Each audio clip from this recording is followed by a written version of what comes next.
తాకట్లో ఉన్న బంగారాన్ని విడిపించి ఆ రోజున మార్కెట్ ధర కట్టి మిగిలిన డబ్బును మీకు అందిస్తుంది కొమ్మూరి గోల్డ్. ఐడ్రీమ్ ప్రేక్షకులకు నమస్తే, నేను ఉదయశ్రీ. ఇప్పుడు మనతో పాటు వంటింటి వైద్యానికి కేర్ ఆఫ్ అడ్రస్, అలాగే సీనియర్ ఆయుర్వేదిక్ వైద్య నిపుణులైన డాక్టర్ చిట్టిబొట్ల మధుసూదన్ శర్మ గారు ఉన్నారు. థైరాయిడ్ అనేది ఇప్పుడు చాలా సర్వసాధారణం అయిపోయింది. పిల్లల నుంచి పెద్దల వరకు కూడా అందరూ కూడా ఈ చాలా మందిలో మనం చూస్తూ ఉన్న సమస్య థైరాయిడ్. అసలు థైరాయిడ్ రావడానికి గల ప్రధాన కారణాలు ఏంటి, దానికి ఎలాంటి చిట్కాలు చెప్తారో చూద్దాం. నమస్తే సార్. నమస్తే సార్, ఎక్కువగా విపరీతంగా మానసికంగా స్ట్రెస్ ఫీల్ అవుతున్న వాళ్ళకి థైరాయిడ్ వచ్చే ఛాన్సెస్ ఎక్కువగా ఉంటున్నాయని డాక్టర్స్ కూడా చెప్తూ ఉన్నారు. అది కూడా ఒక ప్రాబ్లం అని చెప్తూ ఉన్నారు. అంటే ఏ విధంగా ఈ స్ట్రెస్ అనేది థైరాయిడ్కి కారణమవుతోంది? చాలా మంచి ప్రశ్న అడిగారమ్మా. నిజంగా పూర్వకాలంతో పోలిస్తే ఈ మధ్య కాలంలో విపరీతమైన స్ట్రెస్ పెరిగిపోయిందమ్మా. సో ఒక ఆడవాళ్ళు మగవాళ్ళని కాకుండా అందరిలో స్ట్రెస్ పెరిగిపోయింది. ఆడవాళ్ళలో మరి థైరాయిడ్ వచ్చేందుకు ఈ స్ట్రెస్ మరీ ప్రధానమైన కారణంగా తెలుస్తుందమ్మా. పూర్వకాలం అందుకే ఇన్ని థైరాయిడ్ సమస్యలు లేవు. అంటే ఇతర కారణాలు ఉన్నప్పటికీ స్ట్రెస్ ప్రధాన కారణంగా కూడా ఈ మనకు అర్థమైనటువంటి విషయంగా స్పష్టంగా తెలుస్తుంది అనమాట. అసలు స్ట్రెస్ మన మనిషిలో ఉన్నప్పుడు, స్ట్రెస్ కలిగినప్పుడు దీని యొక్క ప్రభావము మెదడులో ఉండడం చేత మెదడులో థైరోట్రాపిన్ స్టిమ్యులేటింగ్ హార్మోన్ అనేటువంటి ఒక హార్మోన్ ఉత్పత్తి అవుతుంటుందమ్మా. థైరోట్రాపిక్ స్టిమ్యులేటింగ్ హార్మోన్. ఈ యొక్క థైరోట్రాపిక్ స్టిమ్యులేటింగ్ హార్మోన్ అనేది హైపోథలామస్ అనేటువంటి ప్రాంతం నుంచి రిలీజ్ అవుతుంటుంది. సో స్ట్రెస్ ఎక్కువ ఉన్నప్పుడు ఈ థైరోట్రాపిక్ స్టిమ్యులేటింగ్ హార్మోన్ అనేది అక్కడ ఉత్పత్తి కాదు హైపోథలామస్లో. ఎప్పుడైతే అక్కడ ఆ హార్మోన్ ఉత్పత్తి కాదో, అక్కడ హార్మోన్ ఉత్పత్తి అయినప్పుడే పిట్యూటరీ గ్లాండ్ నుంచి ఈ టీఎస్హెచ్ థైరాయిడ్ స్టిమ్యులేటింగ్ హార్మోన్ ఉత్పత్తి కావాలన్నమాట. సో బేసిక్గా హైపోథలామస్ నుంచి ఈ థైరోట్రాపిక్ హార్మోన్ అనేది ఉత్పత్తి కాలేదు. ఆ యొక్క ప్రభావం చేత ఈ యొక్క పిట్యూటరీ గ్లాండ్ నుంచి టీఎస్హెచ్ అనేది ఉత్పత్తి కాదు. ఎప్పుడైతే టీఎస్హెచ్ హార్మోన్ ఉత్పత్తి కాదో అప్పుడు థైరాయిడ్ గ్రంథి సరిగా పనిచేయదు. సో ఇవి ఒకదానికోదా అనుసంధానించి ఉంటాయి. దీని వల్లనే థైరాయిడ్ ప్రాబ్లమ్స్ వస్తున్నాయమ్మా. సార్, పిల్లల్లో కూడా చూస్తూ ఉంటాం, జెనెటిక్గా కూడా చూస్తూ ఉంటాము. పిల్లల్లో, అంత చిన్న పిల్లల్లో ఏంటి, అండ్ కొంతమంది ప్రెగ్నెన్సీ టైంలో కూడా వాళ్ళకి థైరాయిడ్ రావడం చూస్తూ ఉంటాం కదా, మరి వీళ్ళలో ఎందుకు వస్తుంది? వీళ్ళల్లో కూడా హార్మోన్ల అస్తవ్యస్తత కావడం వల్ల ఒక ఇది వస్తుంటుందమ్మా. రెండవది ఏంటంటే మరొకటి కూడా మనం తెలుసుకోవాలమ్మా, ఐడిన్ వాడుతున్నాం. ఒకనొకప్పుడు అయితే ఐడిన్ లోపం వల్ల ఈ థైరాయిడ్ యొక్క సమస్యలు కలుగుతున్నాయని చెప్పేసి ఒకనొకప్పుడు ఆ పద్ధతి వాడుకున్నాము. అప్పుడు వాడుతున్నాం, ఈ రోజు వరకు కూడా వాడుతున్నాం. అసలు ఐడిన్ అనేది ఇంతకుముందు ఎందుకు వాడవలసినటువంటి పరిస్థితి ఏర్పడిందంటే, ఇంత సాంకేతిక పరిజ్ఞానం లేదు, అదేవిధంగా ఇంత కమ్యూనికేషన్ నెట్వర్క్ లేదు. కాబట్టి కొన్ని ప్రాంతాల్లో భూముల్లో ఐడిన్ తక్కువగా ఉండడం చేత, ఆ భూముల్లో పండేటువంటి పంటల్లో కూడా ఐడిన్ లోపం ఉండడం చేత ఆ ప్రాంతంలో ఉండేటువంటి వాళ్ళకే ఈ థైరాయిడ్ సమస్యలు వచ్చేవమ్మా. సో ఇప్పుడు మనం ప్రపంచవ్యాప్తంగా దొరికేటువంటి అన్ని పదార్థాలు తీసుకుంటున్నాము, అన్ని ఆహార పదార్థాలు తీసుకుంటున్నాము, కమ్యూనికేషన్ పెరిగిపోయింది. సో మనం తీసుకునే ఆహార పదార్థాలు కూడా ఐడిన్ ఉంటుంది. కాబట్టి ఎక్స్ట్రా ఐడిన్, ఇప్పుడు మనం ప్రతి ఒక్కరం తీసుకున్నప్పుడు ఐడిన్ లోపం వల్లనే థైరాయిడ్ సమస్య కలిగినప్పుడు ఐడిన్ అందరం తీసుకున్నప్పుడు ఈ సమస్య రాకూడదు కదమ్మా. ఐడిన్ వస్తుందంటే, కాబట్టి ఐడిన్ అనే అది ఒక్కటే ప్రధానమైన కారణం కాదు, ఇతర కారణాలు కూడా ఉన్నాయి. కాబట్టి మనకు రోజు దాదాపు ఆవరేజ్గా 150 mcg ఐడిన్ అయితే సరిపోతుందమ్మా. కానీ మనం ఈ ఉప్పు రూపంలో మనం కేవలం ఐడిన్ తీసుకోవడం లేదు. ఐడిన్ పాలు, పెరుగు, మజ్జిగ, అదేవిధంగా తర్వాత ఇతర కూరగాయలు, ఆకుకూరలు కూడా, డ్రై నట్స్, వీటిలో కూడా అనేక పదార్థాలు కూడా ఐడిన్ ఉందమ్మా. కానీ మనం ఏం చేస్తున్నాం అంటే ఉప్పు రూపంలో తీసుకుంటున్నాం. ఎందుకంటే ఉప్పు అయితే అందరూ వాడుతుంటారు కాబట్టి ఐడిన్ దాంట్లో కలిపితేగినా అందరికీ ఉపయోగపడుతున్నటువంటి సదుద్దేశంతో ఉప్పు వాడుకుంటున్నాం. కానీ ఇక్కడ ఏం జరుగుతుందంటే, మనకు తగినంత ఐడిన్ కంటే కూడా అవసరానికి మించి ఐడిన్ వాడుతున్నాం. 150 మైక్రోగ్రామ్స్ ఐడిన్ అవసరమైతే విపరీతంగా వాడుతున్నాం. దాదాపు మనం ఈ ఉప్పు దాదాపు రోజు మనకు 5 గ్రాములు అవసరమైతే 15 గ్రామ్స్, 20 గ్రామ్స్, 25 గ్రామ్స్ వరకు పర్ డే ఉప్పు వాడుతున్నాం. సో ఉప్పు ఎక్కువ అయిపోతుంది. అదేవిధంగా ఐడిన్ ఎక్కువ కావడం చేతనే ఈ యొక్క థైరాయిడ్ సమస్య మరింత జటిలం అయిపోయేదానికి ఇదొక కారణంగా కలుగుతుంది అనమాట.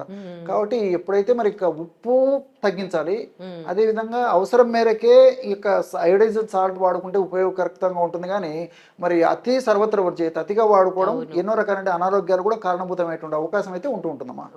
ఇప్పుడు రాకుండా ఒకవేళ జెనెటిక్ గా ఉంటే ఎలాంటి జాగ్రత్తలు తీసుకోవాలి, ఏం తీసుకుంటే రాకుండా ఉంటుంది. వచ్చిన వాళ్ళు అంటే ఇప్పుడు మెడిసిన్ థైరోనామ్ అని ఒక మెడిసిన్ తీసుకుంటారు, 25 mcg 5 mcg తీసుకుంటూ ఉంటారు. సో అది కూడా అంటే ఇంకా కాలం వాడాలి అని చెప్తారనమాట. సో ఆ మెడిసిన్ అది లైఫ్ లాంగ్ వాడొచ్చా? దానికి సబ్స్టిట్యూట్ ఆయుర్వేదంలో ఇంకేమైనా ఉన్నాయా? సో లైఫ్ స్టైల్ మాడిఫికేషన్ చాలా చాలా అవసరం అమ్మా. సో వేళకు ఆహారం తీసుకుంటుండాలి. తీసుకునే ఆహారంలో కూడా దాదాపు 30% ఆహారము ప్రకృతి మాత ప్రసాదించినట్టు సహజసిద్ధమైనటువంటి ఆహారం తీసుకుంటుండాలి. రాత్రిపూట వేళకు పెందరాడే ఆహారం తీసుకునేటువంటి అలవాటు చేసుకోవాలి. ఇలాంటి చిన్న చిన్న జాగ్రత్తలు తీసుకోవడం వల్ల ఉన్నటువంటి థైరాయిడ్ సమస్య తగ్గిపోతుంది, థైరాయిడ్ సమస్య పెరగకుండా ఉంటుంది. దీంతోపాటు మరి ఆయుర్వేద ఔషధాలు కానీ ప్రకృతిలో దొరికేటువంటి ఔషధాలు వాడుకోవడం వల్ల ఇంగ్లీషు మందుల యొక్క ఆధునిక కృత్రిమ రసాయన ఔషధాల యొక్క డోసు క్రమక్రమంగా తగ్గిస్తూ వీళ్ళు పాటించేటువంటి నియమాల ద్వారా థైరాయిడ్ వల్ల ఇబ్బంది లేకుండా కూడా మరి ఆ యొక్క మెడిసిన్ ఆపి ఈ యొక్క మెడిసిన్స్ కొన్నాళ్ళ పాటు వాడేసేసి మనం పాటించేటువంటి జీవన విధానాన్ని సక్రమంగా పాటించినట్లయితే ఎటువంటి ఇబ్బంది లేకుండా చక్కటి జీవితాన్ని మనం గడపడానికి అవకాశం ఉంటుందమ్మా. ఇప్పుడు సోషల్ మీడియాలో చాలా వీడియోస్ వస్తూ ఉన్నాయి. పొద్దున్న లేసి బూడిద గుమ్మడికాయ జ్యూస్ తాగండి, కొత్తిమీర జ్యూస్ తాగండి అండ్ ధనియాల జ్యూస్ తాగండి అని. సో ఇన్ని రకాల చిట్కాలు చెప్పేసరికి అసలు అంటే ఏవి పని చేస్తాయో ఏవి పని చేయయో ఏవి ఎలా వాడాలో అర్థం కాని పరిస్థితి. మరి మీరు చెప్పే చిట్కా ఏంటి? ఎందుకంటే చాలా జెన్యూన్ రివ్యూస్ వస్తూ ఉంటాయి, మీరు చెప్పేవి చాలా మంది ఫాలో అవుతూ ఉంటారు, మంచి రిజల్ట్స్ కూడా మనం చాలా మందిలో చూసాం. సో మీరు చెప్పే చిట్కా ఏంటి? సో శరీర ప్రకృతిని అనుసరించి ఇవి ఆధారపడి ఉంటాయమ్మా. సర్వసాధారణంగా ఇప్పుడు ధనియాలు ఎక్కువ వాడుతుంటారు, ఎక్కువ శాతం మందిలో ధనియాలు పనిచేస్తాయి. తర్వాత బూడిద గుమ్మడి మీరు ముందు చెప్పినట్టు రకరకాలుగా వారి వారి అనుభవాన్ని బట్టి కూడా వాళ్ళు చెప్తుండడం జరుగుతుంటుందమ్మా. ఇన్ జనరల్గా మరి శరీర ప్రకృతిని అనుసరించేసేసి వాళ్ళకు ఉన్నటువంటి ఇతర లక్షణాలను అనుసరించేసేసి అదేవిధంగా ఇతర అనుబంధ జబ్బులను అనుసరించేసేసి చక్కటి ఔషధాన్ని ఎంపిక చేసి ఇవ్వగలిగినట్లయితే సమర్థవంతమైన ఫలితాలు కూడా కలుగుతాయమ్మా. అలా కాకుండా యూనివర్సల్గా అందరికీ ఒకటే మందు అనే పద్ధతిలో మనం ఇవ్వగలిగినప్పుడు మాత్రం ఆశించిన ఫలితాలు కలగమ్మా. కాబట్టి ఆయుర్వేద వైద్య విధానం ప్రకారము థైరాయిడ్ మనం వైద్యం చేయాలంటే శరీర ప్రకృతిని కూడా పరిగణనలోకి తీసుకోవాలి, అదేవిధంగా ఇతర అనుబంధ లక్షణాలను పరిగణనలోకి తీసుకోవాలి, వాళ్ళ ఆహార విధి విధానాలను పరిగణనలోకి తీసుకోవాలి, తర్వాత కుటుంబ నేపథ్యం కుటుంబ చరిత్రను పరిగణనలోకి తీసుకోవాలి. ఇలాంటివన్నీ పరిగణనలోకి తీసుకొని చక్కటి ఔషధాన్ని ఎంపిక చేసి ఇవ్వగలిగినప్పుడు ఆశించిన ఫలితాలు కలుగుతాయి. కానీ లేకపోతే యూనివర్సల్గా అందరికీ ఒకే మెడిసిన్ అని చెప్పిన పద్ధతిలో ఇవ్వగలగడం వల్ల ఫలితాలు కలవు. రెండవది ఏమంటే ఈ యొక్క ఆయుర్వేద వైద్య విధానం యొక్క మరొక ప్రత్యేకత, థైరాయిడ్ ఎక్కువగా ఉత్పత్తి అయినా తక్కువగా ఉత్పత్తి అయినా ఒకే మెడిసిన్ పనిచేస్తుందమ్మా. అంటే థైరాయిడ్ ఎక్కువ తక్కువలు కాకుండా దాని యొక్క పని యొక్క సమర్థతని కరెక్ట్గా సెట్ చేసేటువంటి ఔషధ గుణాలు, రసాయన తత్వాలు, ఔషధ గుణాలు ప్రకృతిలో దొరికేటువంటి ఔషధాలు సొంతం అని చెప్పేసి చెప్పుకోవచ్చు. కాబట్టి ఏమంటే ఆధునిక కృత్రిమ రసాయన ఔషధాల ప్రకారం అయితే థైరాయిడ్ ఎక్కువ ఉన్నటువంటి వాళ్ళకు ఒక రకమైనటువంటి ఔషధం ఇవ్వాల్సి వస్తుంది, థైరాయిడ్ తక్కువగా ఉన్నటువంటి వాళ్ళకు ఒక రకమైనటువంటి ఔషధం ఇవ్వాల్సి వస్తుంది. కానీ ఆయుర్వేద వైద్య విధానం ప్రకారం మాత్రం ఒక ఔషధము థైరాయిడ్ను రెక్టిఫై చేసి కరెక్ట్ పద్ధతిలో అది పనిచేసేటువంటి పద్ధతిలో ఆయుర్వేద వైద్య విధానం ఉంటాయమ్మా. దీనికోసం అని చెప్పేసి వరుణాది క్వాదం అని చెప్పేసి కొంతమంది వైద్యులు వాడుతుంటారు. వరుణ అంటే ఉలిమిరి చెక్క, ఉలిమిరి వరుణాది క్వాదం అని చెప్పేసి మార్కెట్లో దొరుకుతుందమ్మా. అదేవిధంగా దేవకాంచనం, బెరడు, కాంచనార అంటారమ్మా. దేవకాంచనం చెట్టు కూడా ఎక్కడ పడితే అక్కడ దొరుకుతుంటాయి అన్నమాట, ఎక్కడ పెరుగుతుంటాయి అమ్మా. సో దేవకాంచనం యొక్క బెరడుతో తయారు చేసినటువంటి మెడిసిన్ కాంచనార గుగ్గులు అని చెప్పేసి కొంతమంది వాడుతుంటారు, వరుణాది కషాయం అని చెప్పేసి కొంతమంది వాడుతుంటారు. ఈ విధంగా ఆయుర్వేద వైద్య విధానంలో ఆయుర్వేద వైద్యంలో ఇలాంటి ఔషధాలు కూడా చాలా సమర్థవంతంగా పనిచేసేటువంటి అనేక రకాలైన ఔషధాలు ఉన్నాయి. మరి ఇవన్నీ కూడా యూనివర్సల్గా కాకుండా శరీర ప్రకృతిని అనుసరించి వాటి యొక్క డోసు కానివ్వండి, ఎన్ని రోజులు వాడాలనేటువంటి విధానం కానివ్వండి, అనుపానం కానివ్వండి, మరి ఇలాంటివన్నీ కూడా వైద్యుల పర్యవేక్షణలో వాడుకున్నప్పుడు ఖచ్చితమైన ఫలితాలు కలుగుతాయి. అంటే ఎలా వాడాలి ఇప్పుడు మీరు చెప్పే మెడిసిన్? ఇప్పుడు కాంచనార గుగ్గులు అనేటువంటి ఔషధం అయితే వ్యాధి తీవ్రంగా ఉండి లక్షణాలు ఎక్కువగా ఉన్నట్లయితే మరి కాంచనార గుగ్గులు అనేటువంటి మాత్రలని సన్న మాత్రలు అయితే రోజు ఉదయం నుండి రాత్రి నుండి వేసుకోవచ్చు, మాత్రలు పెద్దగా ఉంటే రోజు ఉదయం ఒకటి రాత్రి ఒకటి వేసుకోవచ్చు. అదేవిధంగా వరుణాది క్వాదము అనేటువంటి లిక్విడ్ రూపంలో దొరికేటువంటి ఔషధం అయితే రోజు 15 ml ఉదయము 15 ml రాత్రి ఆహారం తర్వాత తీసుకుంటే కూడా ఈ థైరాయిడ్ గ్రంథి సమర్థవంతంగా పనిచేస్తుందమ్మా. అంటే ఎంతకాలం వాడాలి? అది 6 నెలలు, సంవత్సరం కూడా వాడుకోవచ్చమ్మా. ఎందుకంటే వాళ్ళు పాటించేటువంటి నియమాలను బట్టి వీళ్ళు ఎంతకాలం వాడాలనేది ఆధారపడి ఉంటుందమ్మా. వాళ్ళు జీవన శైలి సక్రమంగా పాటిస్తూ చక్కటి ఆహార విధి విధానాలు పాటించినట్లయితే కొన్నాళ్ళ పాటు ఆపేసినప్పటికీ సరిపోతుంది. వాళ్ళు అలాంటి పాటించలేకపోతే దీర్ఘకాలం పాటు వాడాలమ్మా. ఓకే, ఒకవైపు ఆల్రెడీ వేరే మెడిసిన్ వాడుతూ ఉంటారు, అప్పుడు ఇది తీసుకోవచ్చా లేకపోతే దాన్ని స్టాప్ చేసి ఈ ఆయుర్వేదం బిళ్ళలను తీసుకోమంటారా? సడన్ గా స్టాప్ చేయకూడదమ్మా. ఎందుకంటే ఇంగ్లీష్ మందులు అలవాటు ఉంటాయి. సో ఇంగ్లీష్ మందులు వాడుతూ ఇప్పుడు నేను చెప్పినటువంటి ఔషధాలు వాడుకుంటూ క్రమక్రమంగా మనం టెస్ట్ చేయించుకున్నప్పుడు ఆ యొక్క థైరాయిడ్లో ఉన్నటువంటి మార్పులను బట్టేసేసి ఇంగ్లీష్ మందులను క్రమక్రమంగా తగ్గిస్తూ ఇవి రెగ్యులర్గా వాడుకోవడం వల్ల మల్టిపుల్ బెనిఫిట్స్ ఉంటాయమ్మా. ఒకసారి ఇది వాడినాక తగ్గిపోయినాక మళ్ళీ ఇన్ ఫ్యూచర్లో వచ్చే ఛాన్సెస్ ఉంటాయా? వీళ్ళు అజాగ్రత్తగా ఉండి జీవన నియమాలు జీవన సరళి పాటించకపోవడం వల్ల ఆహార విధి విధానాలు సరిగ్గా పాటించకపోతే మళ్ళీ వచ్చేటువంటి అవకాశాలు ఉంటాయమ్మా. Right, thank you so much sir మాకు దీని గురించి తెలియజేసినందుకు.